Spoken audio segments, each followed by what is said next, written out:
You're welcome back to The Spot. It is time for a spot of music.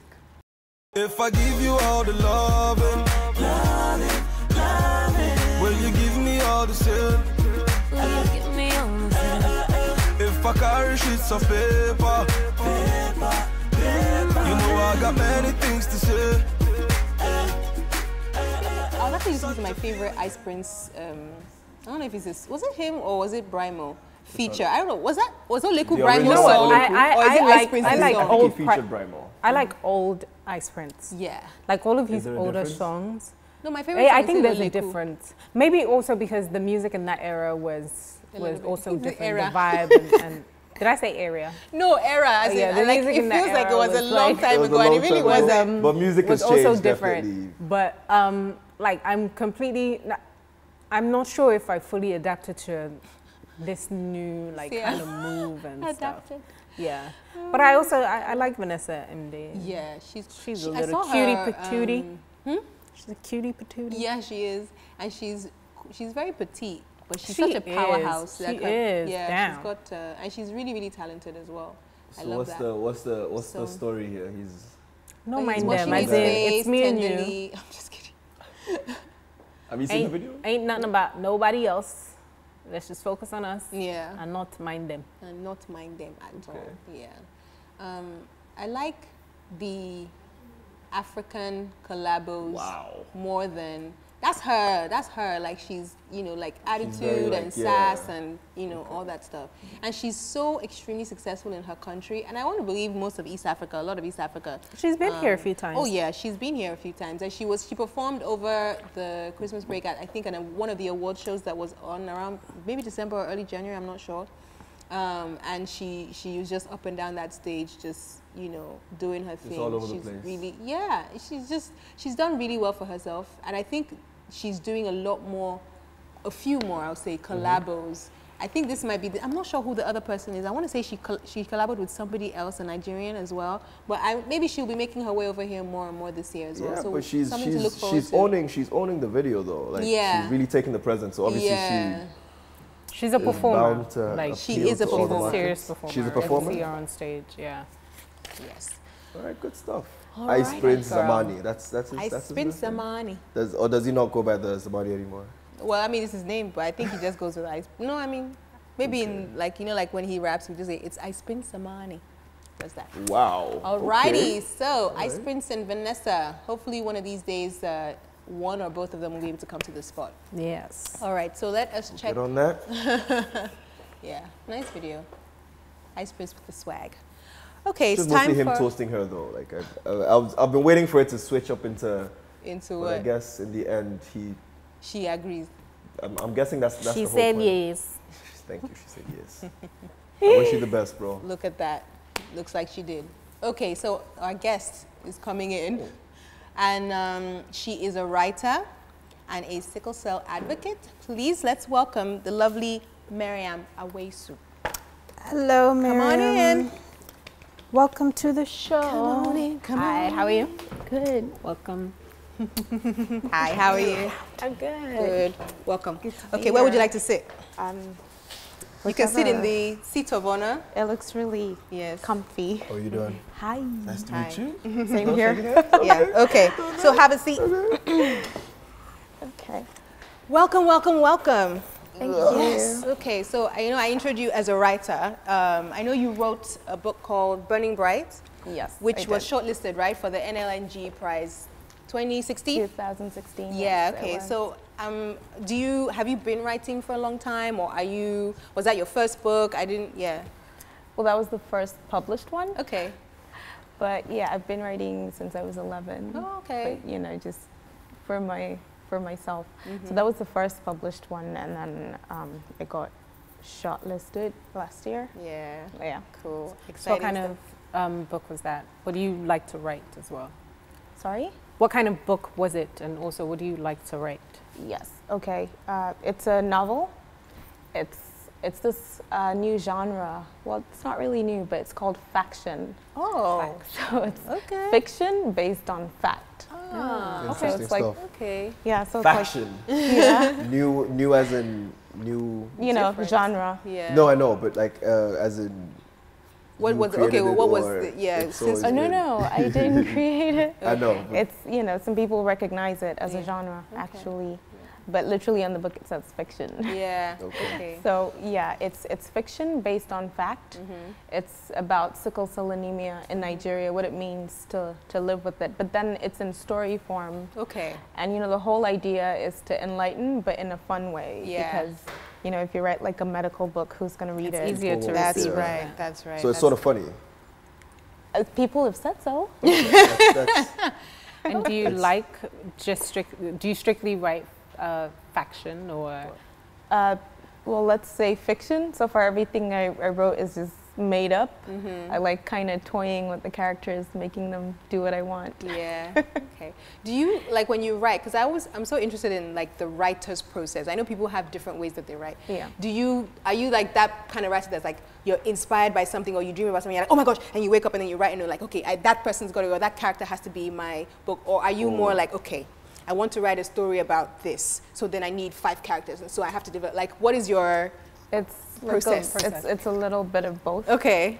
Yeah. So for this, since there's a story, and I wanted certain experiences to, to happen, to show certain things. So some of it was thought out. Okay. But like, the character, how she ended up being, that just kind of came along. And literally I can, and I don't know, but usually before I go to bed and right after I wake up, that's when I get like my best ideas. Okay. So I like maybe imagine her saying something and I'm like, oh my God, I think that's going to be cool. But then I'm so forgetful, so I have to just write it down. Yeah. I feel like you're going to have quite a lot to teach us today. But we'll be right back to learn so much. We're hanging out with an amazing author, Mariam, on the spot. Stay tuned.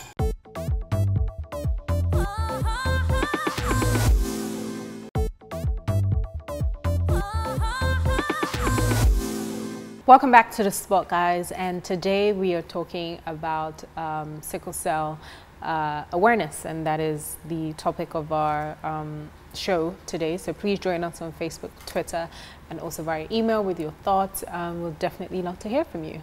So we've got Mariam in the house, an author. I had one more question regarding your book. Okay. As to what kind of drove you to tell that story? Okay, it's this deep passion that I think only comes from personal experience. I do have sickle cell anemia, and it's not something you contract. You're just born with it, and it's kind of funny because you don't sign up for it, and then you have to just deal with it. And in Nigeria, it's just, there are just so many more complications than other places, just for different reasons. Let's say our healthcare, it doesn't really help because we're not up there where we need to be. And then, just physical factors like the extreme weathers up north. Yeah, so things like that, they compound the situation. So I went through this procedure that was, because of it. Okay. And all this time, people keep telling you when they find out that you have it, they keep hinting that you're not going to live long. So, at the back of my mind, it's like, well, maybe I'm not. I never thought of it until at that moment. I had a procedure and then things just went south. And I was like, oh my God, I think they were serious. I'm not going to make it. And then I'm like, if I go, that's it. This whole struggle that I went through, nobody gets to understand. People just don't understand the need to prevent it. What kind of a life would that be? I was actually just going to ask you, because we're obviously talking about awareness for sickle cell. Since you've been working, how big is it, the awareness in Nigeria at least, or really small? It's not where it should be. Not where it should be, yeah, but is it like there are so many growing? People, yeah, I think so, because there's so many people trying in their spheres of influence. For one reason or the other, they get motivated to do this awareness thing, but then we have so many bottlenecks because, when you're talking to people in the rural communities, it's so frustrating. I can imagine. It's frustrating because... And why is that? Is it that they don't understand enough what it is, or don't believe that it's real, or? Both. They don't believe it, they don't understand it. A lot of people, where I come from, they say it's evil spirits. Where do you come from? That makes sense. What area? Okay, well, I live in Kaduna. I was born there, so I'm from Kaduna, basically. Okay. You know, they say it's evil spirits. And, you know, in their thinking, because of how literally, it's not like 1 second, but sometimes it could be. Like I could be talking right here, and then in like 5 seconds, I'm not myself. I'm having crises. I can't walk. So they just feel it's too supernatural. It has to be supernatural. It has to have a, but in general, like African Nigerians, we're very much like that. Something that you don't understand, you attribute directly to some kind of evil. Somebody in your village has cursed you, kind of a thing. That's the main thing with people that, you know, didn't really get a formal education. How do you start explaining, oh no, it's in your cells? And then it's mostly like, oh no, it's the wife, so she has to go. So exactly, yeah. They don't understand that it's from both partners. Both sides. So it's very difficult, you know, explaining that, and then they say everything is God, or you go to this witch doctor. Literally, people do that. People still go to the witch doctors. They do. Speaking about needing it from both parents. Yes. So you need to explain that part to me, because I know if you get it from one person and if you don't get it from the other person, it's like a different. What percentage, or how does it work? Because if you have the trait, genotype, I know there's a difference between the trait. You have to get one trait from each parent for you to become. So if both parents are AS, then you have a and you get the S, then you could be SS, which is sickle cell. But it's not possible just the trait, but the disorder. The disorder, Sorry, quick question. Do you guys all know your genotypes? Yes. Are you serious? Yes. Okay. Or do you find that people don't really? So many people don't. And then there's another problem because there's a lot of misdiagnosis. Oh. Like you go and then they tell you you're AA, and then you're happy because I can marry anyone. Yeah.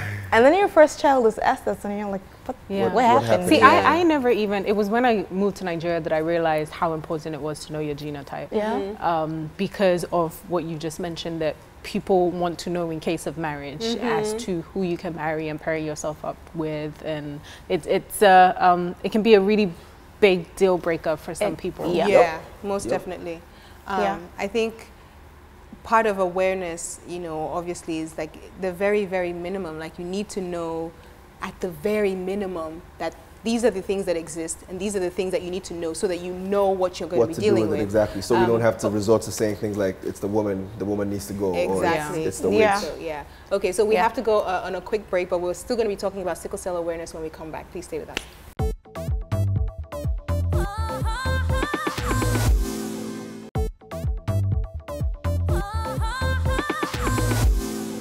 Welcome back. You're still watching The Spot. We're still here with Mariam, and we're talking about sickle cell awareness. Now, sickle cell awareness month, is that March or is that September? That's September. September, okay. Because I was trying to think, I was like, is it March? No, no, it's September. When do you think that having an awareness month is? I've heard criticism. You don't think it's an effective way why to should do you it? have that? You should be aware of it. Not like only people should only know about it in September, but you know, like that, you know, what's the deal about it? That you should, it's something that you should always push, especially because it's so serious and there's so many people who don't know about it. Yeah. You know, I think it has pros and cons. Yeah. I think, you know, those who are really vested in it, who see the need for it, you know, if we were, I don't know, at a bar, not that you would find me there, and I met you guys, I always, like, it's just inbuilt. I'll just find a way to maneuver it to genotype. Yeah, okay. Like, how's the weather? Are they, oh, it's great, you know, but then also I'm... What's your genotype? Yeah. What's your genotype? Yeah. So I feel that those who are very passionate about, you know, the awareness, they find ways to do it all the time. I have someone who, you know, if she's at a wedding, she'll find a way to take the mic. Oh, that is so interesting. Yeah, she lost her son to it, and she has one more. And why not? Every chance you get, just go into it. Yeah, so I feel there are people who do that, but then I think the month just kind of prompts people, other people who, you know, otherwise wouldn't go for it every day to do that. And then, you know, people synergize to make it bigger during the month. So I don't think it's a bad thing. Okay, so what we're saying is at the moment the awareness isn't where it needs to be. No, it's not. Quickly, what are some of the things that people watching can do right now to just jump on the wagon? If you don't know your genotype right now, you know, go to the nearest center, and then again, I just hope you get the right results. That's another the results are the results. That's another problem. So if you don't, you need to. And then there's no such thing as I'll wait until I meet a partner. Okay. Because that's what usually causes problems. So I think it's better, you know, your kids from childhood, they know what their genotype is. So that, you know, I literally know people when they meet, hi, you know, you look beautiful, thank you, what's your genotype? Like before anything it gets anywhere, so you need to have that at the back of your mind.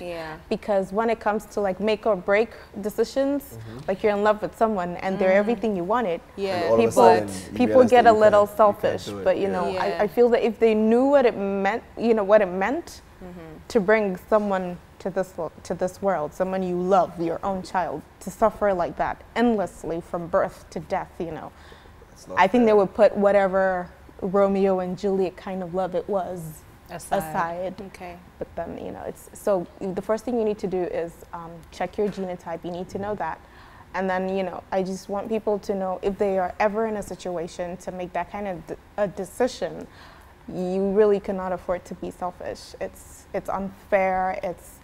I don't want to go into the medicals, but it's so difficult, you know, it's so much pain from such a young age. So many other risks, like literally your child could get a stroke at 6 months and be paralyzed for life. You know, what would you do? How would you explain to that child that, oh my God, I love you, but I just did this to you? I know how random it's one of the worst things. And I had a friend who was diagnosed with it, and he passed away recently. And it was something so simple. He just had a crisis, and they took him to the hospital. But in the middle of the night, he fell off the bed. Oh, wow. And this is unfortunately Africa, so they didn't find it for like a couple more hours. People don't realize, and then it arguably doesn't have a cure. There's a cure, but it costs, like in the U.S., ranging from 120 million naira to 500 million naira. Is that the is it the stem cell transplant? Right? Yes. Okay. I know that I had read about some experimental stuff. I didn't know that people were doing it. I didn't know what the success rate was, and it literally cures it. Yeah, literally, you're you're good. You could become AA or AS. Oh wow. Yeah. Okay. But then it's super pricey, so it's basically like it doesn't have a cure. So I think it's better not to risk it. Don't. I just want people to know, don't do that to your children. It's not nice. So I get that is your position. Now, the thing that's interesting is a lot of times, especially on social media, this is where we're all at anyway these days.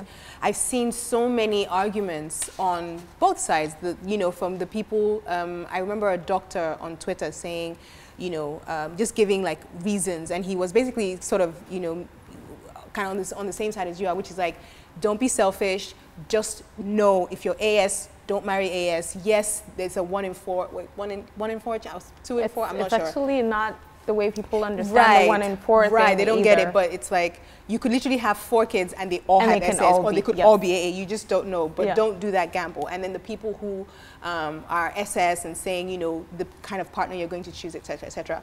And I know people on the other side of that saying that, why do we not think about ways to circumvent it? Why are we not investing in research? Why are we not investing in actual solutions as opposed to just saying, don't marry? Because I do know somebody who, as SS, who said, her whole life they told her, you're going to die before you're 18. Don't ever think of getting married. Don't ever think of having children. Don't ever think of, and she's like, how can you tell me at the age of, maybe 10 or 11 that I'm never going to have a life? Yeah, like it's just the way we deal with it here. She found it extremely offensive. You can't tell me that I shouldn't live because after all, I'm just going to die. So, I've seen so many, arguments on that side, but it looks like my passion needs to chill and we need to take another break. But when we come back, we'll still be talking about, both sides of that issue and what we all think about it when we come back.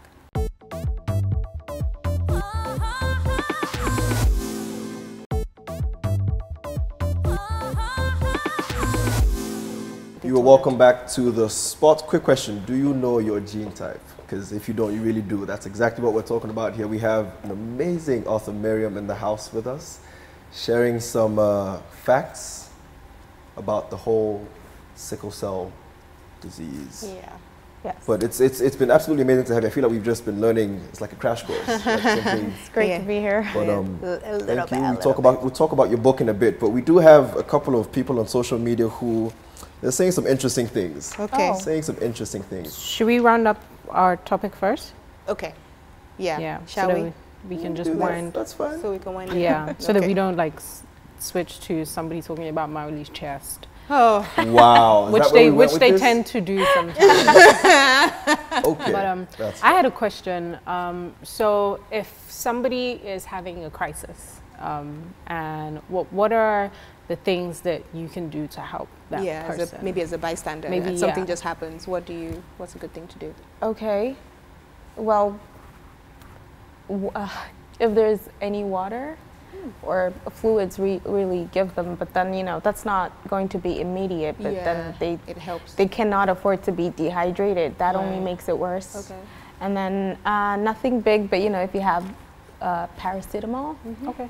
Usually in that state, it's almost useless. But it's the bare minimum. And then literally all you could do is take them to a hospital because they need really strong painkillers that, you know, wouldn't be available to you. Okay.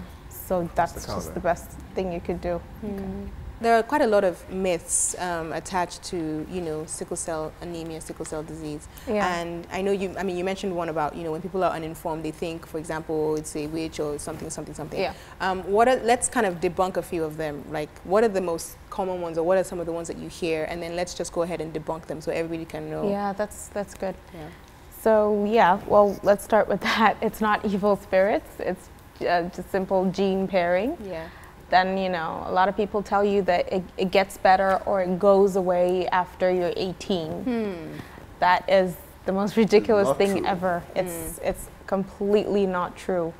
I don't know. I think it might make sense that maybe when you're young and you want to play and you want to go into the, you know, rain and things like that, that might make it initially worse. And then when you're an adult, maybe you don't do all those silly things anymore, so you get some relief, but not that it goes away. Okay. So it doesn't go away. And then of course people tell you you won't live past 18 or 25. That's a lie. Yeah. Then about, you know, some people tell you you can't have kids. But then some people tell you you can have kids, so both are kind of true, but not true. Oh, okay. I mean, you can, but under really controlled, you know, situations, because it's very complicated. But then, you know, again, it's not something no doctor in their right senses would tell you, oh, go and have 3 kids, or 2, or maybe 2, or maybe 5, you know. So you hear both people say, oh, that person had 7 kids, and so it doesn't mean you should do it. That was a really ridiculous risk. You shouldn't. So then what else? Well, then I'm not sure it's a myth, but, you know, because people with sickle cell don't have enough blood all the time. So people think, you know, you should just take whatever that, you know, would add blood, like blood tonics. Actually, you could kill yourself doing that. Okay. Because normal blood tonics, they have iron, which helps in, you know, building the blood, and iron could make you sick. So you have to take, you know, special ones without iron, but that would help your build. So you don't just go taking anything to help. These are the main. Basically, go to a doctor and try to get something actually prescribed. Don't just go to a pharmacy and just keep taking all the tonics and everything. Exactly. Even if you go to the pharmacy, you need to tell them that you have sickle cell, so that they know what to give you. Yes. Right. I know somebody once said, I remember hearing someone say that, oh, you know, if you have sickle cell, you always have to have blood transfusions, and you always have to, you can't ever be around people who are ill and things like that. I know that part, obviously, your immunity is a bit lower, so you have to be careful with people with contagious diseases. But the blood transfusion thing, is it true? It's not like you have to go. It's not like on a clockwork, right? You don't have to. It's just, you know, you always have way less blood than an average normal person. So if it's lower than your normal level, you have to get a transfusion. Else, you know, you could get a stroke and so many other things. So some people do get, but then with good, proper management, you know, you eat well, proteins, you take your drugs. Yeah.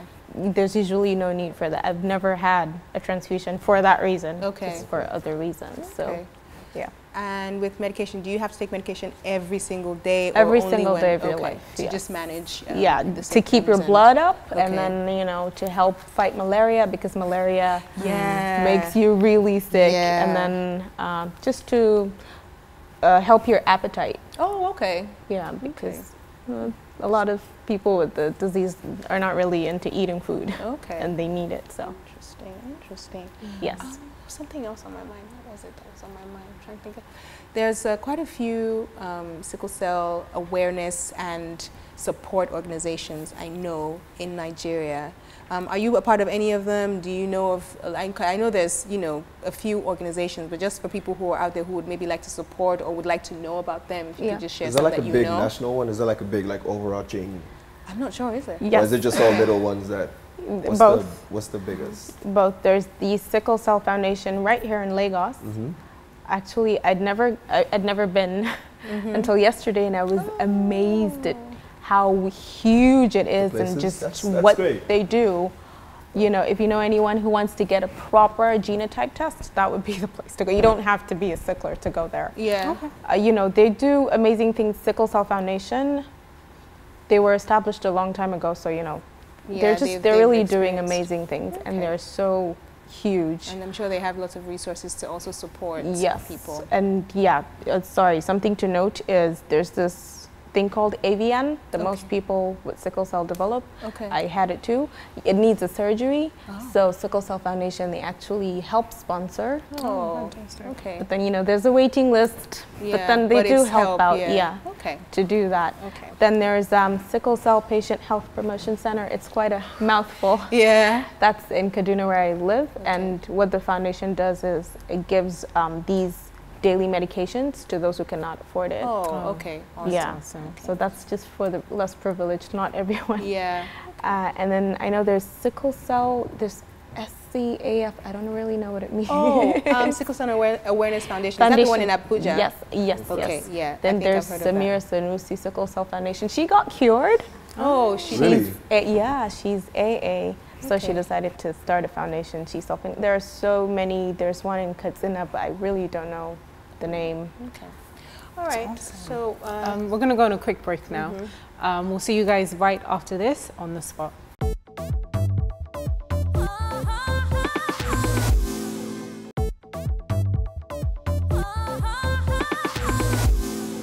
Hi guys, welcome back to The Spot, and we've been talking about sickle cell anemia and raising awareness on today's show. We're gonna just switch gears a little bit. There's something we like to do on the show which is called Social Media Roundup, where we check out what people are saying about us online, the good, the bad, and the downright ugly. So wow, did you say ugly and point at me? That's really mean. I was looking at hold on. This is something bad about me. At Dage Mini Paradox, Dage Mini. Point is, hello, The Spot ELTV. Can Timini and Zainab ask Lamide what I said to her to have me blocked? My chest, I'm hurt. This is what I wanted to address. What happened? I feel like I can answer that question. You can answer it, right? What happened? You did something and said something you weren't supposed to say. Thank you. I want us to know the actual story behind the blocking. To be honest, I don't remember. I don't know. I don't remember. I don't recall the name. Yes, the point is don't mess with Lamide, right? No, the point is just don't be rude and horrible online, and then think that you can just come back and because a lot of people do it. Like they'll say nasty things to you just to get your attention, then they'll come back and say, "Oh, I'm sorry, I'm sorry." I'm like, well, I honestly, let me just be honest. I don't remember. I don't know why, but this is my list of things of people I block. I block rape apologists, people who are extremely abusive to others. You don't have to be abusive to me. If I find something that you say objectionable, like to me and my spirit, then I'm going to block you. So, sorry, love. Next. Okay. Sorry. Vanny B. Your fan. Okay. Vanny B said, oh, so Mauli Gabor is now on the spot. More reasons to stay tuned. So we are not enough for you, Vanny. I see. How is that a bad thing? I see. It's not bad. Base. No. Mauli's base. Wow. Any other ones? Vanny B might be a guy. So no. We know Vanny. She's one of our spotters. She's a lovely young lady. Akanji _JB. Just so you know, I'm your biggest fan. My friends know, so I'll be excitedly anticipating new episodes. And we will get them to you. Stat. Is that a promise? Sometimes. Okay, and the last one from @Yinks the Emperor. I tried counting the number of breaks on the spot, but because Zainab too liked breaks, I lost count. How many breaks do we have? 6, 5, 6. 6. Yes. We have 6. We've been saying this to people. We have to pay take breaks. We have to pay bills. bills. It's Yeah. part of the work. Sorry, don't angry, but stay tuned. Tams. Okay. So yes, that is a social media roundup. Awesome. Yes. So it's pretty much the end of the show, but I wanted to ask, so what's on the cards for 2017 for you, whether it be with writing, whether it be with your advocacy, awareness? What are you up to this year for the rest of the year? Yeah, more writing. I'm writing something very feminist. Okay. Really? Yeah, I am a feminist, and yes. We all should be feminists. We really all should be. Yes. I'm working on that. And then for the advocacy, it's what we plan with the foundation and volunteer there. We usually go to, rural communities, religious leaders. People keep saying, religion, yeah. The Nigerian religion factor. Yeah. So that's what we have planned for this year. Quick one. Let us know where we can find your book. And where we can find you too on like social media. You and then your faction book. Okay, my book is, you can buy it off Amazon. Okay. Yeah, and then there's, I don't know if you've heard about Kobo.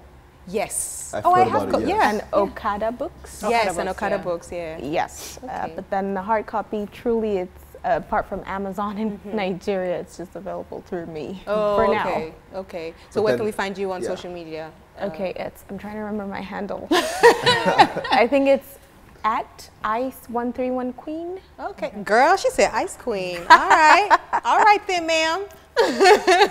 Okay, that's on Twitter? That's on Twitter. That's Okay. basically the only place where I'm active because it's just so much fun, so much fine. drama. That's more than Yeah. enough. I'm pretty sure people can still reach you on there. Yeah. There's tons of information online, so Yeah. everyone go out there and make sure you know your gene type. It's very Yeah. Can I important. just say a Very, quick very thank you for important. having me? Oh, Thank you so much. you. thank you so for much for being coming. here. We learned a lot. Yeah, And and our viewers have as well. Yeah. I think if there's anything to take home, it's to definitely get your genotype tested. Let's stop spreading these rumors and just false statements. Let us be open to educating ourselves and educating other people. Having sickle cell anemia doesn't mean that it is a death sentence. You can live a happy, healthy life. Let's be careful about how we talk to people with sickle cell. And let's be more supportive and more kind in general. Don't be so quick to judge. I don't think you can ever. You know how people say, "Oh, I can imagine what you're going through." I don't think we can ever. Yeah, you can. It's an entirely different reality. So it's better to just be supportive. Let's all be careful about how we speak. Yeah. Okay. Mariam, thank you. Thank you too. Alrighty, so it's time for us to go. It is. Thank you again for coming. Thanks for having me. Awesome stuff. All right, we'll see you guys next time. Bye. Please sign our wall.